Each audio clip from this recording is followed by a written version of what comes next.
নমস্কার বন্ধুরা, গল্প শুনুন চ্যানেলে সকলকে স্বাগত। গল্প শুনে যদি ভালো লাগে বন্ধুদের কাছে বিশেষ আবেদন, সঙ্গে থেকে চ্যানেলটিকে সাবস্ক্রাইব করবে।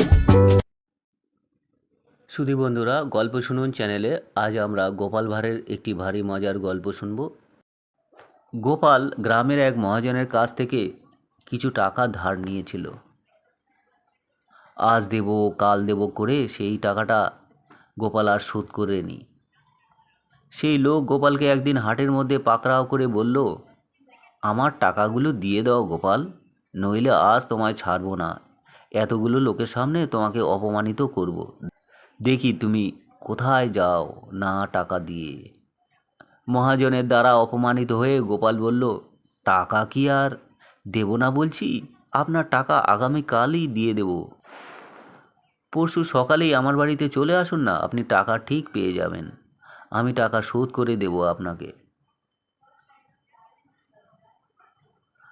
আর একটা কথা বলি, এই সামান্য টাকার জন্য এতগুলো লোকের সামনে আপনার অপমান করার কোনোই দরকার ছিল না। আমি যেমন করেই হোক আপনাকে টাকা পরিশোধ করবই। গোপালের কথা শুনে মহাজন মনে মনে ভাবলেন, গোপাল যখন এত করে বলছে তখন নিশ্চয়ই সে টাকা শোধ করে দেবে পরশুর মধ্যেই। এই ভেবে সেই মহাজন গোপালের বাড়িতে সেই যথাসময়ে হাজির হলো। সকাল সকাল এসেই গোপালকে বলল, কই হে গোপাল, টাকা দেবে বলেছিলে, দাও, আমি ঠিক সময়ে চলে এসেছি। মহাজনের ডাক শুনে গোপাল বাড়ির বাইরে বেরিয়ে এসে বলল, কাক ভোরে ছুটে এসেছেন, দয়া করে বাড়ির দাওয়ায় একটু বসুন, বিশ্রাম করুন। আমি যত তাড়াতাড়ি পারি আপনার টাকা পরিশোধের ব্যবস্থা করছি। আপনি কষ্ট করে এসেছেন টাকার টানে, তাতেই আমি কৃতার্থ। আমার বাড়ি যে আজ পবিত্র হলো মহাশয়। মহাজন তো ভাবলেন এখনই বুঝি টাকা সে পেয়ে যাবে। গোপালের বাড়ির দাওয়ায় বসে সে হাঁটু দোলাতে লাগলো। কিছুক্ষণ পর গোপাল আর তার বড় ছেলে, সামনের খোলামেলা বেশ একটা বড় জায়গা ছিল, তাতে 5 হাত অন্তর বেশ কয়েকটি নারকেল চারা পুঁততে লাগলো এবং তারা দুজন খুব মনোযোগ সহকারে অনেকক্ষণ ধরে সেই কাজটি করছিল। তা দেখে মহাজন গোপালকে অস্থির হয়ে বলল, কি করছো গোপাল, আমার যে বেলা হয়ে যাচ্ছে, কাজকর্ম আর কি নেই? গদিতে যেতে হবে, সকালে উঠেই যে চলে এসেছি, জল খাবারটুকু পর্যন্ত খাইনি। বাড়িতে লোকজন আসবে, শিগগিরই করো, আমার টাকার দরকার।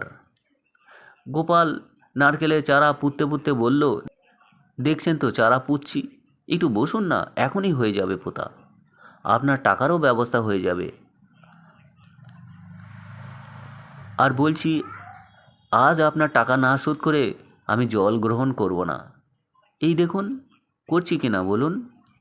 আপনি আর একটু বসে নিজেই দেখুন না, আপনি অপেক্ষা করুন। আর বিশ্বাস নয় উঠে এসে দেখুন না।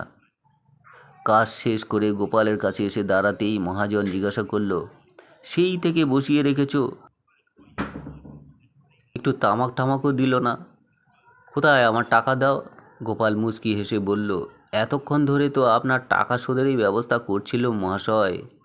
তার মানে তুমি তো এতক্ষণ নারকেল চারা পুঁতছিলে, তাতে আমার টাকা শোধের ব্যবস্থা কি করে করলে?